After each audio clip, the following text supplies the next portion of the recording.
All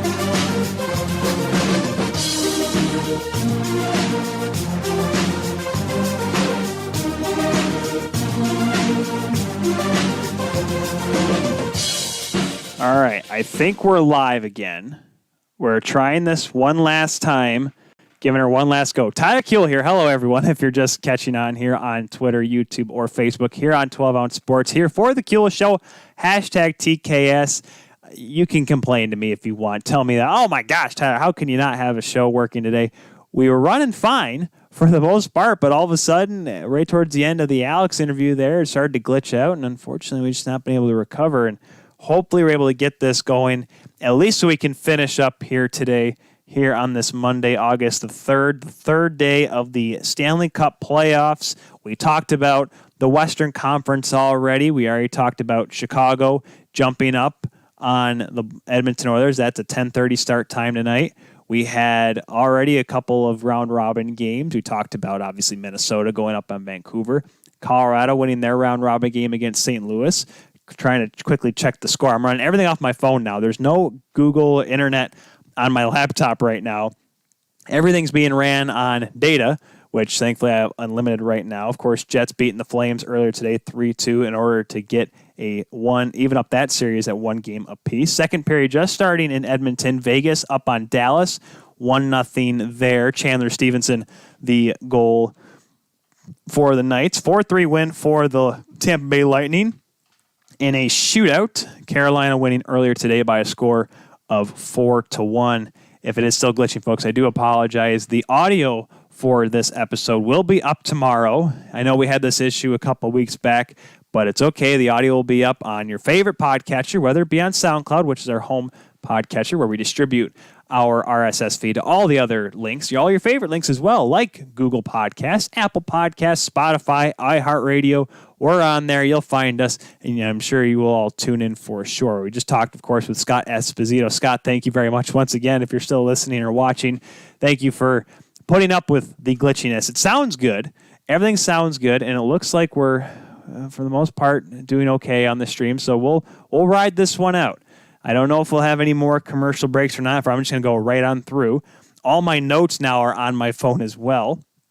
But, of course, Carolina, we talked about him going 2-0 up on his Rangers. Make sure you check out, though, folks, Blue Line Station on Fansided. That's where Scott Esposito writes, one of the many writers for Blue Line Station, covering all the great Ranger stuff. And I love his take. I mean, he's a coach. He played. He's followed the game for many years. So that's why it was great to hear his take on the games itself, like how the game was played, like the actual action, not just the numbers, not just the analysis. It was, here's what happened on this play. That's the takes I really like. I really love that because I myself, I've coached before. I've coached kids, goaltending coach in particular. You watch a game a different way. You don't watch a game like, all right, this guy's supposed to have this kind of PDO and his Fenwick's kind of down right now. What's his goals for percentage? No, it is the eye test with a guy like Scott, and that's why he was such a great get here for the Kuehl Show here on 12 Ounce Sports.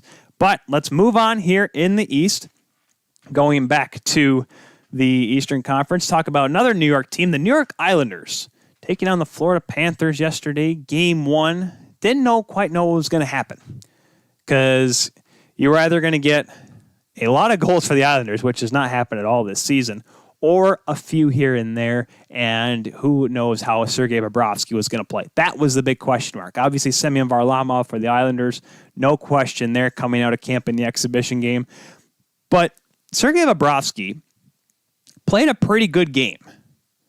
I don't think he played that badly at all. He looked very confident, was calm, cool, collected, and made some huge saves. The goals by JG Pageau, he played really well. He got the goal to start the game off, and Anthony Beauvillier put him up 2-0 before Huberdeau made it a 2-1 game for the Florida Panthers. But, man, did he look like a guy... I'm not saying he looked like Vezina caliber Bobrovsky. I'm not going to put him on that kind of pedestal yet. But he looked very, very confident and was making some huge stops, keeping the game close late for Florida when they needed it because a Barry Trotz coach team, and I remember I was texting Harrison Watt, who we had on last week previewing the Western Conference. I loved his take. He said, Barry Trotz coach teams are just so hard to get through. They're so difficult because they're defensively sound.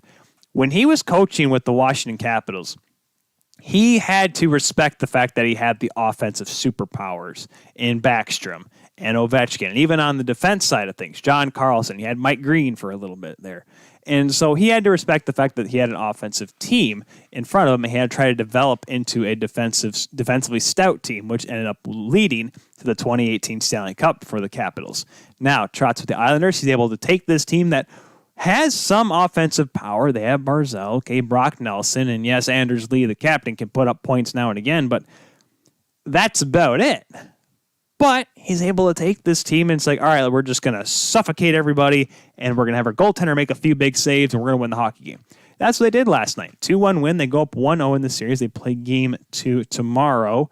And, man, you got to, like, actually, I don't think they play until Wednesday, if I'm not mistaken. Unfortunately, now with everything, I don't have the schedule either without having my Chrome up here. I just going off my notes off my phone. Should have saved that sort of thing. No repercussions for Mike Matheson. On the Mike Matheson early on, Johnny Boychuk, I think it's because he already got the penalty in the league. I'm not going to get into Department of Player Safety again, simply because of the fact that I do have an hour left, and I may cut this episode short this week just because of the fact we're having such video problems right now. But that's a hit, another blindside check that needs to have some repercussion, at least a fine or something. But nonetheless, Islanders play well, defensively sound. Florida, the offense has got to step up somewhere. I don't know what you need to do. They were trying to get a couple of chances here and there towards the end. Just was not going to be enough against Barry Trotz's crew. And, what's gonna take? I mean, of course, they lost Vincent Trocheck to the Carolina Hurricanes at the trade deadline because Florida, for all intents and purposes, didn't think they were going to make the playoffs. And even though they were only behind the Leafs by, 3 or 4 points. I mean, they weren't that far back of making it into the top 3 in the Atlantic Division. That said, I mean, it was going to be the offense, and that was, if the offense didn't click, that was going to be their downfall in this series. Game 1 proved it. Bobrovsky played well. No question about it. If he can come back and have another performance here in Game 2, if the offense can put a couple more goals together, because don't forget, that game was almost as clean as a whistle. Very few penalties, a very clean game, very entertaining game to watch too, despite only being a 2-1 game and I believe only 56 shots between the two teams. It was a very tightly contested contest. And for someone like me who likes defense, who likes the idea of having two teams just go to town on each other and start beating each other, I like that. That's just me, though. So I'll love to see how the offense and how Joel Quenneville responds in Game 2. Does he change the lines up a little bit? Does he try a different kind of method? I'm like, all right, let's try to get in the zone this way. Barkov, will he put Barkov with Huberdeau? Will Mike Hoffman go back with Barkov? It'll be interesting to see if Quenneville jumps the blender for Game 2. That I am intrigued on. The next series. Let's go with the Maple Leafs and the Columbus Blue Jackets. This one was tough, folks. Hits a little close to home, too. Yes, I know, because I'm a Leafs fan. I mean, hello, you see my mug over here, which I have not. I don't think I've taken a sip of water all show today, which is impressive, given the fact that usually someone who talks a lot, they need to hydrate. So if you just give me 1 second here. Tervis. It's a wonderful thing, ladies and gentlemen. Sponsorship. No, I'm kidding. So, Game 1 last night, Leafs and Jackets, was exactly what I thought it was going to be. John Tortorella saying, no. Looking at the Leafs lineup and just saying no. Not a chance. The Leafs they had 28 shots on goal. If you look at the actual numbers and where the shots were coming from, you'd be surprised on how few of the shots were high-quality scoring chances. Yes, Jonas Korpisalo was phenomenal. Obviously got the shutout in the game last night and made a couple of big saves on Auston Matthews. Listen, he played well, but the Leafs did not get nearly as many great chances. They were getting held to the outside most of the game. And in all fairness, that's what was happening in the Leafs defensive zone as well. Frederik Andersen had to make a couple of big saves, but it wasn't like he had to stop every single grade A scoring chance that was thrown his way because there weren't that many. I think he played well. And then all of a sudden we get to the third period. First of all, Peyton Turnage, you know who you are. You know what you did. He tweets at me and says, 0-0 games like these are awesome. And I literally said, broadcaster jinx. Thanks, Peyton. Little over a minute, and Cam Atkinson just scrolls down the wing. Here he comes and shoots, and he scores. Okay. And I think it was a Dylan McElrath, Grand Rapids Griffins gif where of him dropping the gloves and fighting and towards Peyton. And he's like, sincere apologies. And I'm like, sure. But man, that was tough because for some reason, the way the game was going, you could tell that the Leafs, if they were going to score, they already had their chances. It just didn't seem like at all in that third period that they were going to get many opportunities. And there was a great flow to the game. There was like 7 minutes without a whistle. I was shocked that the Leafs got that many chances towards the end of the game. But Tortorella's team, Seth Jones, Zach Werenski, those guys, despite being offensively minded, the way they were flying around the zone, they were so solid in their own end that it was incredible. And the fact that the Leafs, let's be honest, guys, if their offense doesn't get going,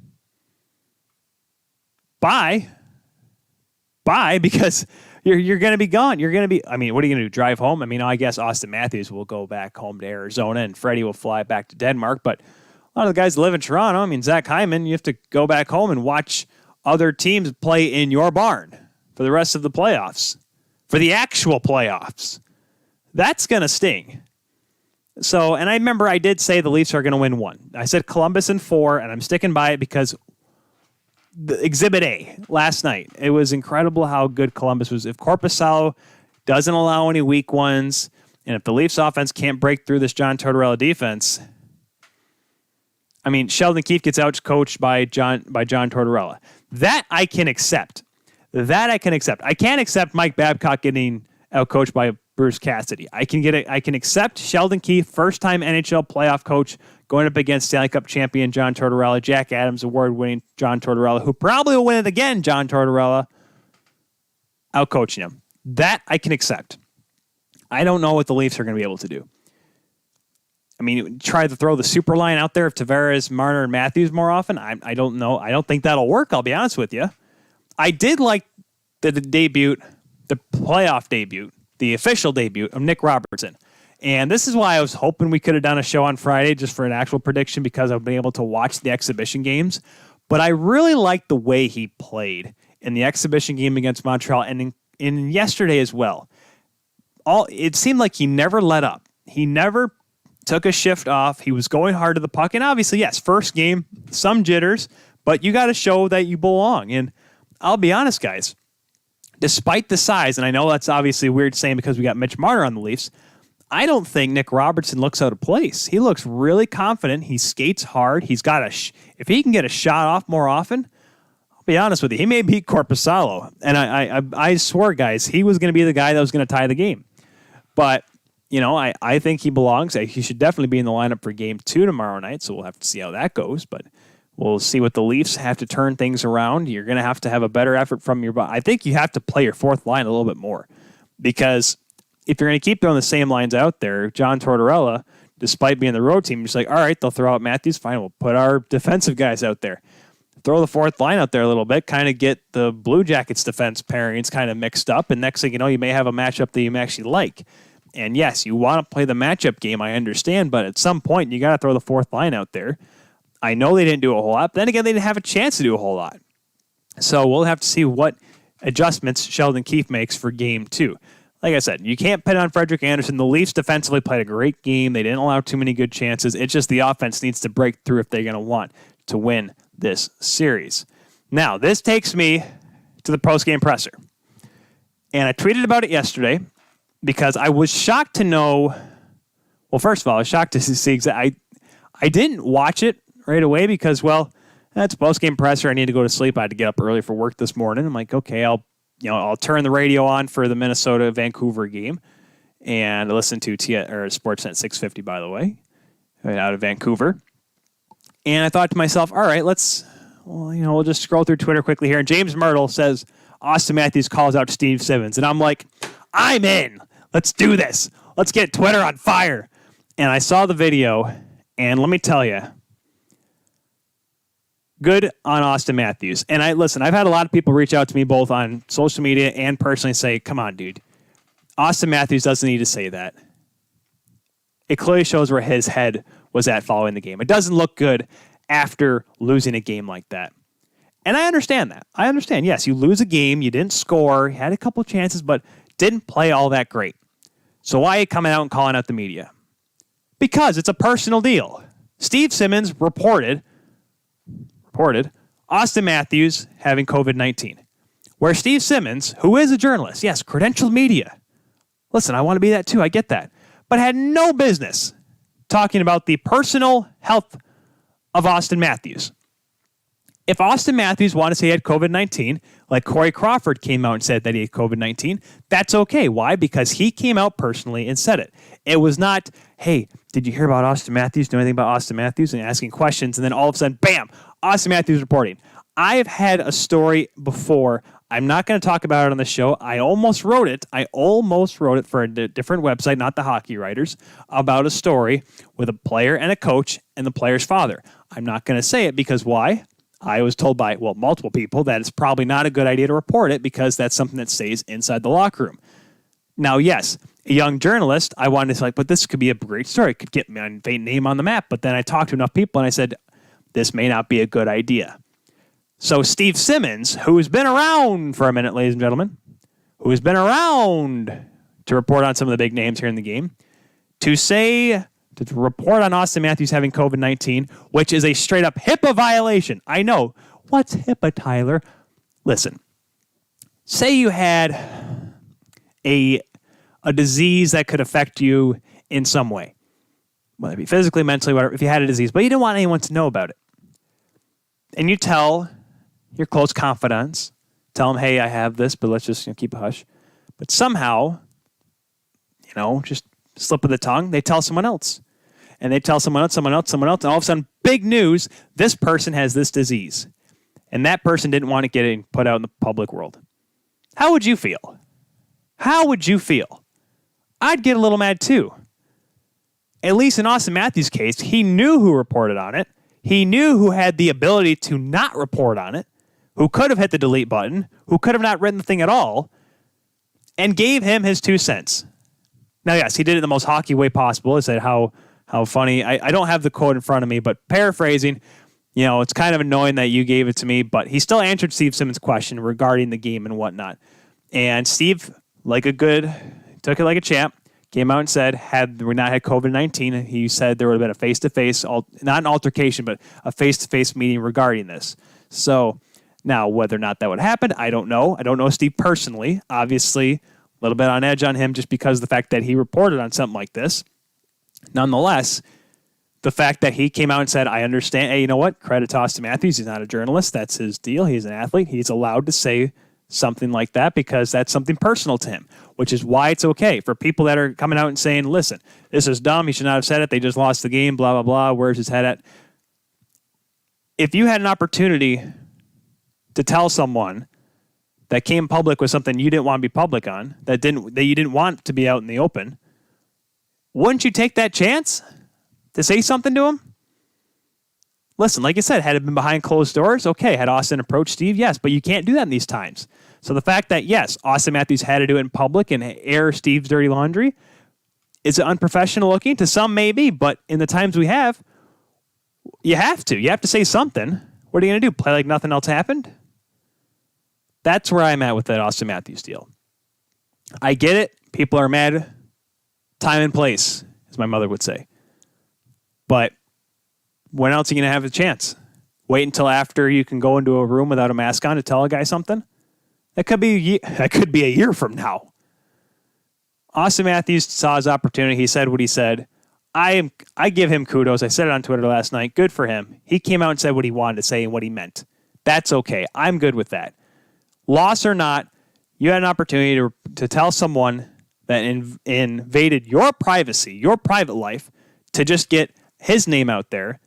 Good on him. And like I said, had I reported on the thing that I knew of, you're right. I deserved every bit of backlash. Thankfully, clear heads prevailed. I nixed the idea with some guidance from some other folks. But Steve had the opportunity to say no. We don't need to report on that, but he went with it anyways. Shame on him. Good on Austin. Moving on to the last series of the qualifying round of the Eastern Conference. And if you're still with me, G, right now here on YouTube, I apologize for the glitchiness, but we're going to talk about the Pittsburgh Penguins and the Montreal Canadiens. I was intrigued on this series because it's Carey Price. He is an all-world goaltender. Was? I don't know. After the game on Saturday night, maybe not all-world, but all-continent maybe. Pretty good, to say the least. And I remember I saw it, and I still can't believe it. I used and we were on the Kuehl Show Twitter posted when Matt Murray was announced as starting goaltender, we tweeted out L for loss. Really just a shot in the dark. Hey, Matt Murray's in that. They're going to lose tonight. Because Matt Murray has not been Matt Murray at all this season, whether it be injuries, whether it's been overall play. He's not been as good as he has been in the years past. Cup-winning goaltender. Didn't look like it at all in the regular season before the pause. Matt Murray Saturday night really impressed me. He made some huge saves in that game, even though, yes, there were at times that Pittsburgh absolutely just dominated the play. Before that Kotkaniemi goal, I could not have told you who the Montreal Canadiens were on the ice because all you were doing is watching Pittsburgh just skate around the Montreal zone. Carey Price made some big saves early on, and then boom, weird goal off of Kotkaniemi gets behind Matt Murray. Montreal takes a 1-0 lead. Right on. All right. We have a hockey game here. And all of a sudden, later on, Ryan Suzuki. Hey, Suzuki, first goal in the Stanley Cup playoffs in his first playoff game. All right, the rookie's going. All right, 2-0 Montreal. My goodness, this may be their one win of the series. Like I said Carey Price was going to win a game 1-0 by himself. Well, he had a little help in this one. But then, of course, Pittsburgh, being the better team, comes back. They finally score. Sidney Crosby scoring on a power play goal. Weird little bounce, too, but nonetheless a goal. Then Brian Rust ties it up, and I'm like, okay, that's it, boys and girls. It was a good run while it lasted. Montreal, take the L. Maybe you get one later on in the series, stay alive. But Pittsburgh's going to take this one, boys. Third period comes around. It's getting late in the game. Plays going back and forth. And by the way, somebody told Montreal something bad. Like someone looked in the Montreal room and said, hey, you, Gallagher, someone at Pittsburgh says your mom's ugly. Because something had to have been said in that locker room because they just went off physically on the Pittsburgh Penguins. And yes, you can look at the hit number and say, well, that's because they didn't have the puck the entire time. Yes, the possession numbers did favor the Pittsburgh Penguins. However, 53 hits in a hockey game, guys. We talked about how there were 79 hits in the St. Louis Avalanche because that was 40 for the Avalanche, 39 for the Blues. I almost said Blue Jackets. Blues. 53 hits. There were 83 hits in the game between Pittsburgh and Montreal that did go into overtime. 53 of them, though, were by the Montreal Canadiens. They were out there to make sure that the Pittsburgh Penguins were uncomfortable from start to finish. That includes guys like Gallagher, guys like Shea Weber getting physical, having guys like Max Domi, of course, getting out there. By the way, Max Domi, I was hoping he was going to be the guy. I really hoped he was going to be the guy that got the game-winning goal. But can't always get what you want. But it gets into the third period, though, and it's still 2-2. And, all right, Carey Price playing well. Matt Murray making huge saves on 2-on-1s. I'll be honest. This game could have been a 7-2 win for the Habs or a 7-2 win for the Penguins had it not been the play of the two goaltenders. Matt Murray stopping 32 shots in the game. Carey Price making 39 saves for the Montreal Canadiens.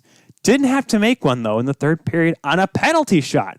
Connor Sheary gets hauled down, and I literally look at my dad because we were at Buffalo Wild Wings, my dad, my stepmom, and a couple of their friends. We're watching the game, and I literally said, I'm like, not this way. Not on a penalty shot. Right after Carey Price made a great save, too, after the infraction was made. And I literally looked, and I said, not this way. But here comes Sheary coming from right to left. He's going to make a move, and right as he goes to the forehand, he fires it. He's going for that foot off the ice stick side shot. Boys and girls, if you're a goaltender, you hate that shot because it's so hard to reach, at least as a normal catching-handed goaltender. If you're right-handed catching, well, it's still, if you go to the blocker side, it's still a tough save to make. But especially as a left-hander who is on that side going back to the blocker, even when I play, drop in or some Sunday night league, that's a good shot to make because you just put it over his pad and it goes off the post or even goes in. Difficult save to make as a goaltender. Connor Sheary was looking that the entire way. However, he missed the net. So we play on. We go to overtime. Oh, boy. Here we go. The Habs have a chance to win this darn thing. I said Max Domi or Patrick Hornquist. Those are my two guys that were going to score for either team. And then all of a sudden, Jonathan Drouin gets a breakaway, and he gets hauled down. We got another penalty shot. Jonathan Drouin, I'm like, man, a guy that could use a goal. Comes down nice and smoothly, just kind of wiggling. Tries to go to the backhanded. Oh, okay. That's going to be a dang it, isn't it? A great move, just couldn't finish it off.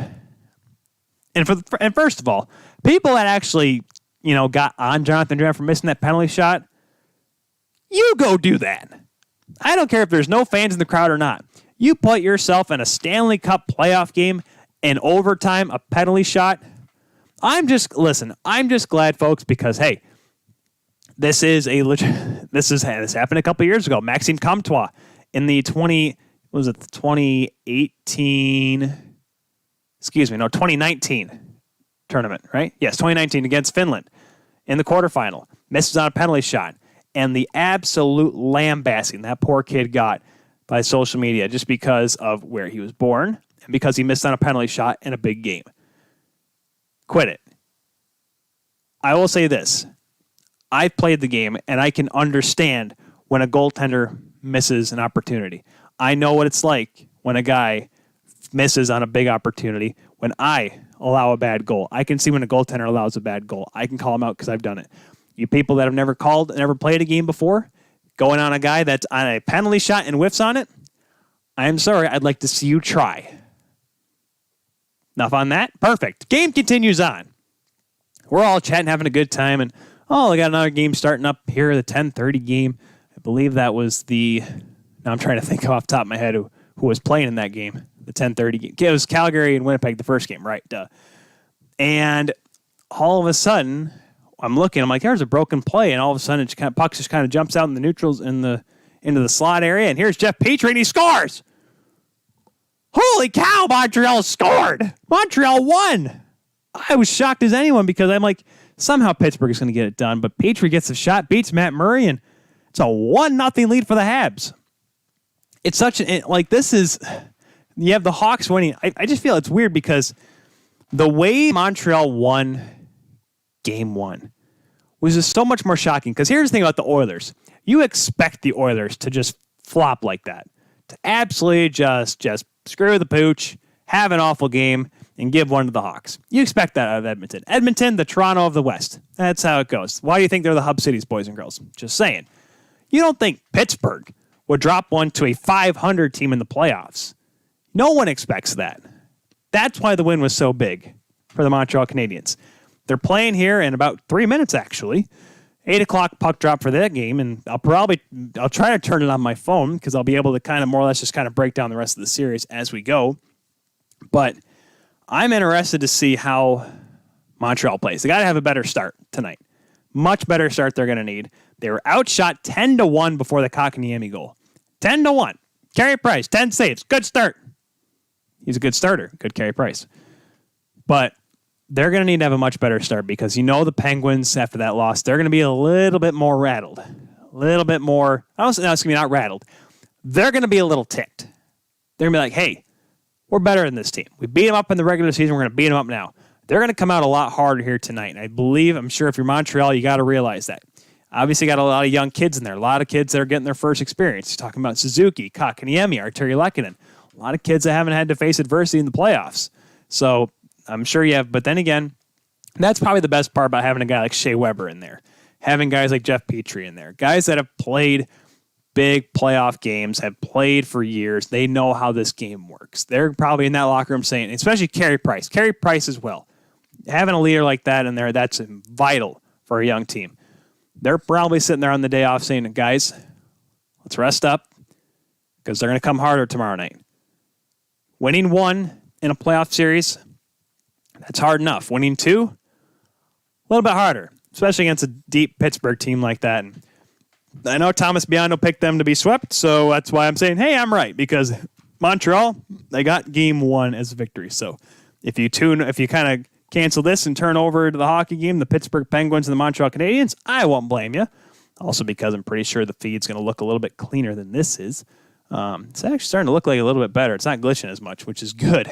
So if you're still tuned in, first of all, thank you. If you turn on the video here, thank you very much here on 12 Ounce Sports. I know we've had a little bit of issues there for a while with the feed, and we're going to try to get that figured out before Thursday's show, TKS Quick Shift Edition of the playoffs, getting you all caught up on what's going to happen both late tonight and Wednesday and Tuesday and early Thursday. I'm getting my days mixed up, but hey, I'll be here Thursday night, 6 o'clock, same start time. Only 1 hour, though, before the Profits, so we will give you all I can in 1 hour time span. Hopefully, we're not going to have any glitching issues. Knock on the wood. The other round-robin games that happened in the Eastern Conference, of course, right before or while we were doing the show, Tampa Bay winning in a shootout. Good win for them. Andrei Vasilevsky not playing the greatest, but he was able to do enough to win. Brighton Holtby playing really well for the Capitals as well. How about a fight? Hey, we had a fight. Oshie and Yanni Gourde. Guys, we have some fisticuffs in these playoffs. Blake Wheeler fighting Matthew Tkachuk. Justin Williams getting a fight with Ryan Strome. And then Yanni Gourde. And it's not like heavyweights either. Oh, Michael Furlan, sure, but he shouldn't be playing right now. Regardless, I just love the fact that there's this feistiness and now the lack of fear of fighting in the playoffs. Because the long story is, the narrative is, you get in a fight, you get 2 minutes, put the team on the other team on the power play because, you instigated. You're a bad guy. That guy didn't want to fight. Well, listen, there's times you can tell there's instigation. All these fights have been pretty mutual, which is funny to say. It's a mutually agreed upon fisticuffs. Okay, well, that's good too. But it's good to see at least there's some tenacity in these playoffs. The game yesterday, though, the first of the round-robin affairs, Boston and Philadelphia. And I'll be honest with you guys, what a game by Philly. 4-1 win over the Boston Bruins, the number one team, the President's Trophy winning Boston Bruins, the only team to finish with 100 points in the regular season. What a great game for Philadelphia. Carter Hart, phenomenal performance, as my brother would say. Phenomenal, 34 of 35. Yaroslav Halak, I'm not going to say bad game. A couple could have had back.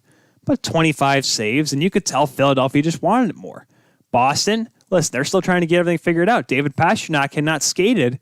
I mean, if you looked at last week, he wasn't even on the ice. So the fact that he's still trying to find his groove is important. Obviously, he did get a couple goals in the exhibition game, but that's exhibition hockey. That's how it's supposed to work. But Carter Hart plays well. You have Scott Laughton getting a goal. You have Philip Myers, Nate Thompson, Michael Raffl, who did end up leaving the game later on after that collision with, I believe that was Jeremy Lauzen. I think I'm saying that right. Lauzen? I'm looking over here for someone to give me an answer, but I'm looking at my closet full of golf shirts. But so hopefully he's able to come back because he had a big game, had a goal and an assist for the Philadelphia Flyers. Listen, Philly's not to be messed with. We talked with Jim Jackson a couple weeks ago. Carter Hart's been phenomenal. This is a hockey team that, I obviously, yes, is young, a little bit inexperienced when it comes to the playoffs, at least as of recent memory, at least big playoff experience. But you have guys like Claude Giroux, guys like James Van Riemsdyk, like guys that have been in this situation before, and this is nothing new to them. They have played these kind of games, on the big stage, and they can help bring these young kids along. It's sort of similar to Montreal's situation. Now, obviously, Philadelphia's in the round robin, and for a reason. But the fact that they're able to play well away from the Wells Fargo Center is important. Now, yes, obviously there is all of the horns for both teams scoring and, fans, the Zoom calls and Zoom chats cheering their team on. There's that for both teams. The only real home ice advantage is one team gets last change and gets to put their stick down last in the faceoff circle. That's about it. But still, the fact they're able to play well away from Philadelphia is vital. If they can do it again in the next couple games during this round robin against Tampa and Washington, that'll be really important because they can get a lot of momentum heading in to the first round of the playoffs, whoever they may play, because you got to be ready 100%. You could tell Philadelphia was treating yesterday's game like a big playoff game, whereas Boston was like, all right, let's just kind of get warmed up, guys. Tuukka Rask isn't ready yet. Let's get through this. We'll play hard, play smart, and maybe win this hockey game. If not, so what? We're already in the playoffs, so be it. We don't want to have the expectations of a first-place team. And we want to play Toronto again in the first round. Here's the difference, though, guys. If Toronto and Boston do play, if somehow the Leafs actually figure out their offense, Game 7 will not be in Boston. So the Leafs got that going for them, if they even get there. But great game for Philly. They will play, I believe, not tomorrow. I think they do play tomorrow night, actually, in their second game. So I guess the real question is, what to expect going forward? Obviously, Pittsburgh and Montreal starting right now. Let's take a quick look at the score of the Dallas-Vegas game. See if we can get a look in there. Wow, Dallas. Hello. 3 unanswered for the Stars in the second period, leading late. We have goals from Joe Pavelski, Jamie Alexiak, and Corey Perry. Hey, his knee is still intact. Good for him. 3-1 lead here for the Stars. So I guess I'll give a quick recap here. Shots on goal, 21-16 so far, and almost 40 minutes of action in favor of Dallas. Each team has had a power play. Dallas 1-for-1 with theirs. Hey, Dallas, I'm just saying, guys. I'm just saying.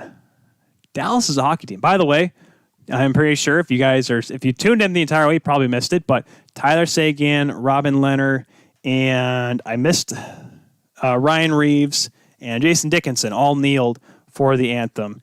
So, and that's great right there, because I know obviously the league had a lot of backlash from fans. I'm not going to get into the whole thing with Eric Trump. Not going to do that. That's not my place. But good for them to step up on it. Matthew Dumba giving the speech before the Edmonton-Chicago game on Saturday. He took a knee for the American national anthem, not the Canadian anthem, but last night in the game again before Vancouver during the anthems, he had his fist up for both games. You keep doing your thing, Matthew. We're right behind you. We're with all you guys because Black lives do matter.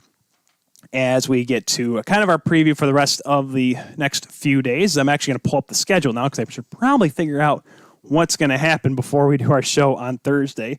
Obviously, just starting right now, Montreal and Pittsburgh tonight. Edmonton, Chicago. Edmonton needs a huge game tonight out of all of their big stars, whether it be, obviously Mikko Koskinen getting the start in goal.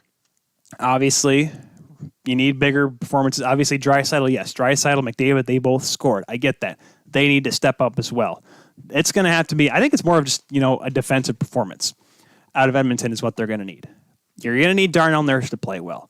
Clefbaum's got to play well. Adam Larson, he's got an A on his sweater for a reason. He's got to play well.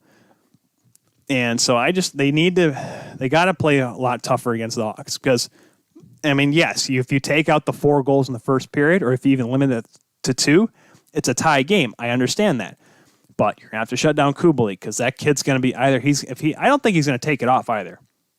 He's not going to be like, oh, I got 5 points in my first game, I'm going to take it off. He's not going to do what Austin Matthews did in his rookie year. He's not going to score 4 goals and then just take a week off. No, he's going to come back with tough. Why? Because he's got a guy like Jonathan Taves in his corner looking at him and saying, you're going to keep playing hard. Captain Serious. He doesn't smile for anybody. He smiled when he won the cup, but that was an accident. It was a break of character for Captain Serious. But I think the Hawks are going to come back even harder because they realize it too, because they realize they have an opportunity to upset a really good Edmonton Oilers hockey team.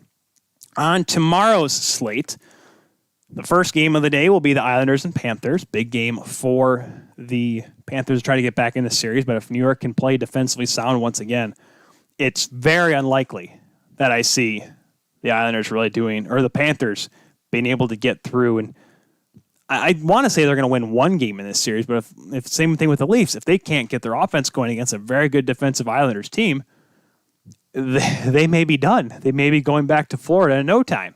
And nobody wants to go to Florida right now. It's still a cesspool of COVID. You don't want to go there. It ain't pretty.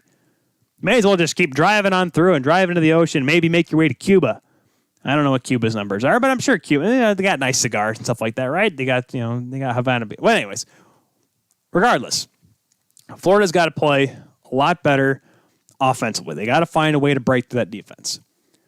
The next game of the day will be the Arizona-Nashville, Game 2. I'm interested to see what Hines does. Haven't heard anything yet. Haven't heard if Rinne's going to play. Like I said, Saros, shaky start in the first period against Arizona. But I think if you give him an opportunity, he has a chance to redeem himself towards the end, make some big saves there in that third period to keep the game close when Nashville started to come back. So I believe he may be earning the shot in Game 2. If Arizona can do what they did in Game 1, though, look out. Pekka Rinne may be going in, and Nashville They may be playing the Honky Tonk Blues. Not the St. Louis Blues, the Honky Tonk. Because it's Broadway, it's Music City. Okay, you get it? Awesome. But interesting to see how that game goes. The mid-afternoon game, if you will be the Leafs and the Jackets. 4 o'clock puck drop for that one. Same thing with the Panther series, guys. If the Leafs cannot break through the Columbus defense, hey, goodbye. If Austin Matthews if Marner can't get a shot on goal, I mean, I want to say there was nerves there. You could see that they were trying stuff. They were trying to get clean zone entries. They were trying to play tougher, but it just wasn't clicking for them. And the defense is going to have to be stronger as well, because in order to create more chances, you got to limit their offensive opportunities a little bit more. Freddie's got to stay consistent. I'm knocking on wood when I say it, but if he stays fine in goal, stays cool and calm, the Leafs will be fine in their own end. You just got to find a way to put the puck in the back of the net. Get in front of Korpisalo, make it a little bit harder for the youngster. So that'll be an interesting one at the 4 o'clock puck drop. 6:45 puck drop will be Game 3 of the Jets and Flames. Probably the most interesting series. We talked it off the top of the show with Cody Jansen of World Hockey Report. Who knows what's going to happen? Will Scheifele be in the lineup tomorrow? Will Laine be up in the lineup tomorrow? I don't know. Appleton wasn't in the lineup today for Winnipeg as well. And here's another question. I was about to say, will you see Dave Riddick tomorrow for Calgary? I don't think so. Talbot didn't play bad. I don't really blame him for any of the goals. So, the Nikolai Ehlers goal that ended up being the game winner, that was a deflection. Adam Lowry's shot, it was a good shot. Same thing with with Jesper. So I'm intrigued to see how Calgary responds. Will they be tougher? How is Johnny Gaudreau going to feel? Was that kick in the ribs that actually really hurt him significantly? Or was it just a little bump, a little bruise? Will he be able to come back? We'll have to wait and see in that game. In sort of the battle of the prairies, if you will. The 8 o'clock game will be the Rangers and Hurricanes. Last gasp for the Rangers. Will they start Alexander Georgiev? Will Igor Shesterkin have an opportunity to get in the net? Will they give Henrik Lundqvist his one last opportunity? We all salute him for maybe his last game as a Ranger. I don't think it'll be his last game as a Ranger, but it's likely that we may be seeing the last of him being the number one guy in Manhattan. Manhattan? Yeah, they're in Manhattan. There's so much part of New York, guys. In New York City. But if Carolina can play like the way they did, here's the thing, too. It's obviously a very quick round here. If they can pull it off tomorrow, you got a lot of rest. So do you go back with Mrazek or do you play Reimer? Mrazek played really well in the last 2 games. And I think especially in a playoff scenario, you don't want to pull a goaltender if he's not, unless there is some injury involved. So I think they go back with Mrazek tomorrow to see if they can just get the game, they can get it done. Obviously, if you lose that game, though, you can't go back. You can't go to Reimer because you got to have Mrazek ready to go because the Rangers are going to have a little bit of confidence in them. I'm just saying, guys, I still picked the Rangers in 5. I'm feeling a little uneasy about my pick, but if you win 1, you plant one little seed of doubt, and a win in Game 4 would put a little water and a little bit of sunshine, and maybe that doubt can grow into a Game 5 collapse. I'm sure the Hurricanes fans, and I'm sure one of the best fan bases in hockey, don't want that. So, I'm just saying, though, Canes, you got to win tomorrow. They got to win. Never give a team a glimmer of hope. The nightcap for the second time will be the Minnesota Wild and the Vancouver Canucks. The goaltending was great in that game last night. I watched the game back this morning, and I said to myself, man, Alexander Stalock looked extremely confident. Markstrom, could have had that Kevin Fiala slap shot from the point. Could have read that shot by Jared Spurgeon better. Other than that, though, he played really well. He played, and he made some big saves, some Big Ten bell saves to keep Vancouver in that hockey game last night. The offense wasn't able to click. And listen, I know, this is Pettersson's first time in the playoffs. This is Brock Besser's first time in the playoffs. This is Quinn Hughes' first time. All these youngsters, this promising future for the Canucks, this is their first rodeo. There shouldn't be much expectations, but the fact they are the favored team in this series provides expectations. And Minnesota, had the pause happened in January, they wouldn't be in right now, guys. They were a team that everyone looked at and said, oh my gosh, Minnesota's finally going to miss the playoffs. But now there's confidence. They're getting timely scoring. Some unlikely guys, some likely guys. Kevin Fiala chipping in. There you go. Jared Spurgeon. Hey, he's always been able to put up points from the back end. Alexander Stalock. Like I said with Alex, I don't know why people thought Devin Dubnyk was going to start. I love Doobie. I love his comeback that he had, albeit 5 years ago now, took over Darcy Kemper's job. But I loved it. I was pulling for him, cheering for him, hoping he does well. I always like to see those kind of it's kind of the comeback stories, if you will. Why do you think Robin Leonard is one of my favorite guys in the NHL right now? That's exactly why. That's why I like Kemper down in Arizona. That's why I like a guy like Alexander Stalock, a guy that a couple of years ago was left in a hotel in Toronto because, well, we ain't going to play with the Marlies. We ain't going to be with the Leafs, so we'll pay you. Pay for your hotel and everything. Just hang out there. Stay in a hotel. I mean, yeah, and they lit a fire under him, and now he's a starting goaltender in the Stanley Cup playoffs. He's played really well down the stretch in the pause, played really well last night. I'm interested to see how he plays in Game 2. Let's see if maybe Vancouver's offense can pick it up. Wednesday, Game 3 between Pittsburgh and Montreal. Game 3 for also the Oilers and the Blackhawks. Islanders, Panthers, Game 3, Nashville and Arizona. If Nashville, that'll be Game 3 as well for them. Lightning and Boston take part in a 4 o'clock round-robin game. The other round-robin action will be Colorado and Dallas. That's starting at 6:30 Eastern Standard Time, 4:30 local time in Edmonton. Thursday, all to be determined. Actually, no, the only games that are not to be determined are the Washington-Philadelphia game, as I literally lean over very ominously, even though I'm still on screen. That just goes to show that I know that I'm half paying attention to the camera. Vegas and St. Louis, the other round-robin game on Thursday. The to-be-determined playoff games would be, well, right now, exactly, that is Game 3 between Maple Leafs and Blue Jackets. Flames and Jets, that would be Game 4. Vancouver, Minnesota, Game 3. And Hurricanes, Rangers, Game 4, if necessary. We'll see how those games go. I'm surprised I made it this long, and thank you all very much for dealing with us. It looks like the video is coming around. It looks like it's holding together for the most part. I'm sorry it wasn't quite as clean there for Scott Esposito. If you want to catch the entire interview clearly without any interruptions of any kind, be sure to stay tuned for tomorrow where we post the audio version of today's episode on your favorite podcatchers, Google Podcasts, Apple Podcasts, iTunes, Apple Podcast, Spotify, and iHeartRadio. Excuse me. Sorry, we don't have a cough button here at the Kula Show studio, but be sure to tune in for that. We will not have a video replay this week, unfortunately. That I will tweet out as soon as we're done here today because, well, once I wasn't able to start recording when we came back live here, so I do apologize, but I'll probably just repost the video to the Kula Show link. I'll make sure I tag that so you can catch it on the 12 here on 12 Ounce Sports, catch it on demand as well. We have a few minutes here. Let's go to some questions. Hashtag AskTKS.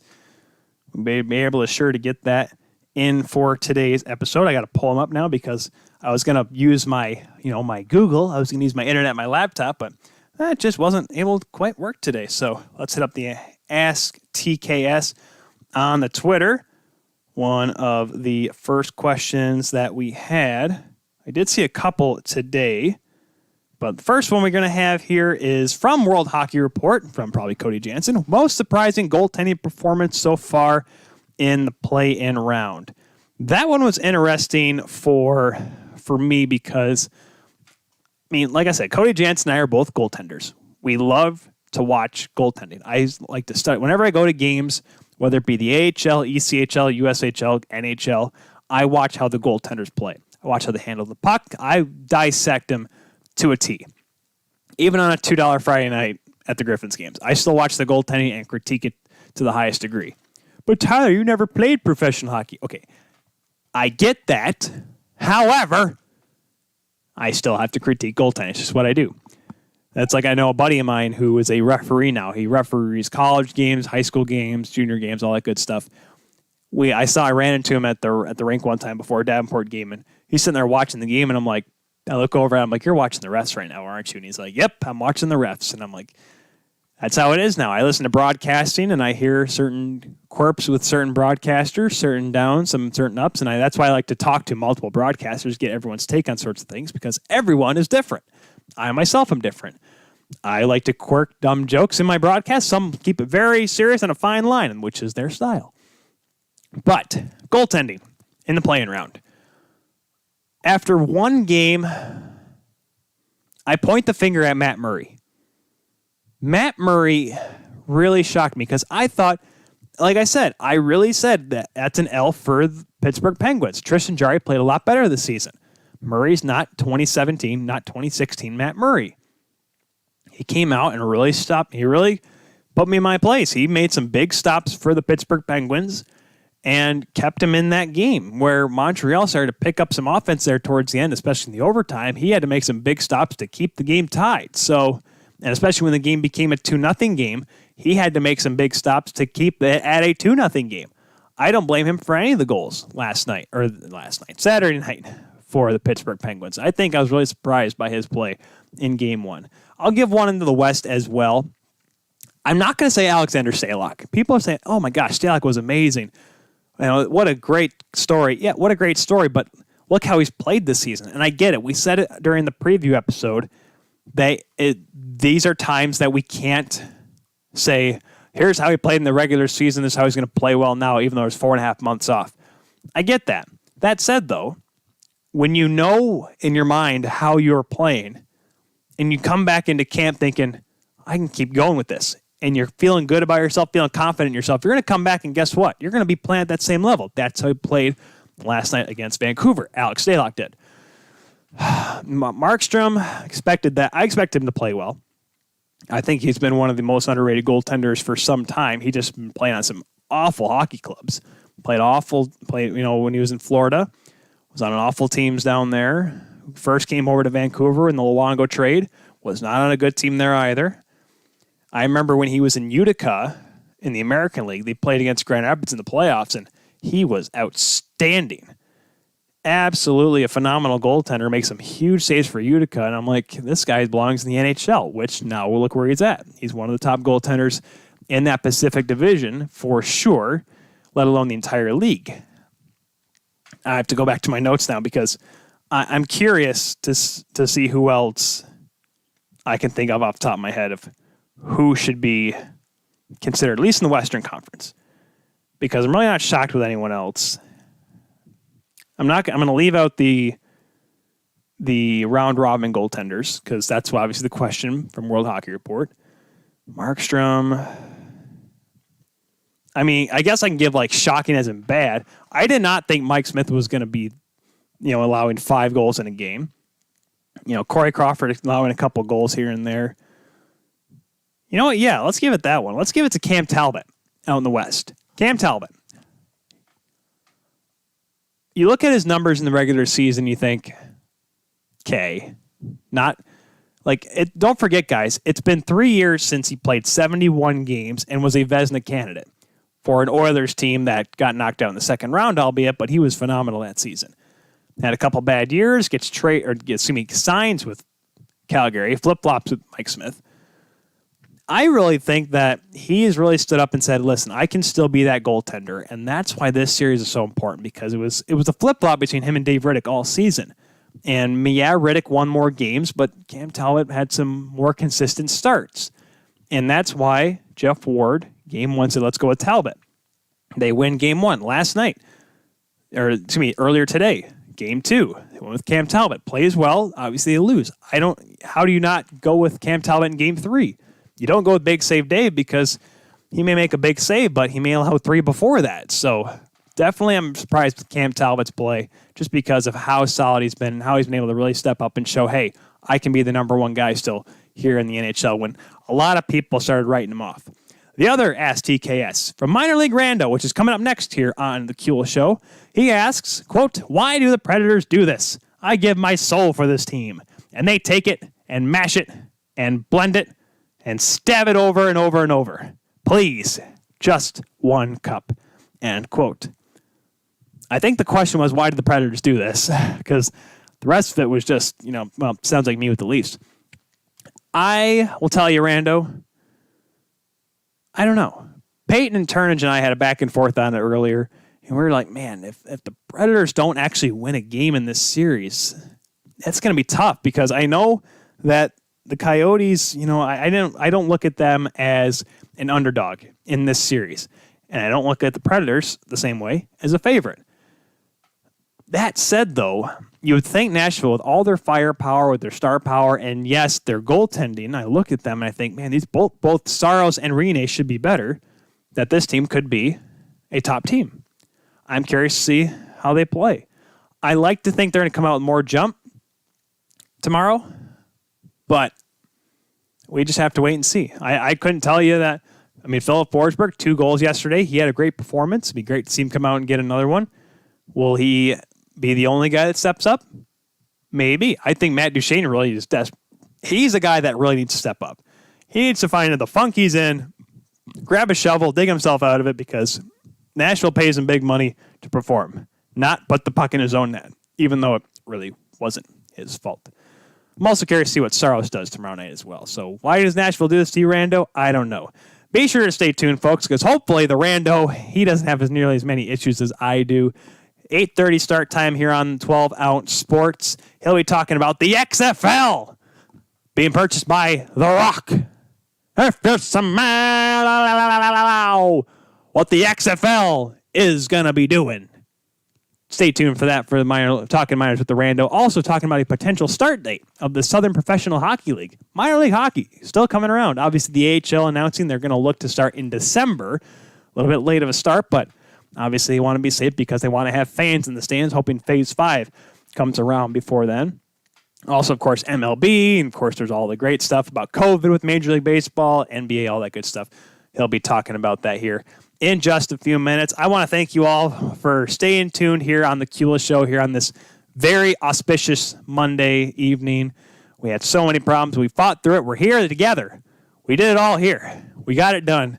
Be sure to tell us about the episode, what you actually saw and what you actually liked. Use the hashtag TCast when we talk about this episode. Tweet us at the Kula Show and tell us for the parts that were not glitchy and not out there that you actually liked, because, well, if you like the glitchy parts, well, cool. Hey, you like the bad stuff from us. That means you got to really like the good stuff, right? Be sure to follow us. And like I said, Thursday, folks, 6 o'clock to 7 o'clock Eastern Standard Time, we'll have TCast Quick Shifts as we'll recap the next few days' action. And it just kind of helps us keep track of everything that's going on. We probably won't do it up after the playoffs. It's probably just for the playoffs, just to keep up with all the games going on, because there's so much hockey going on right now. I am Tyler Kuehler, signing off here from Grand Rapids. Thank you all once again, because without you guys, this wouldn't be fun.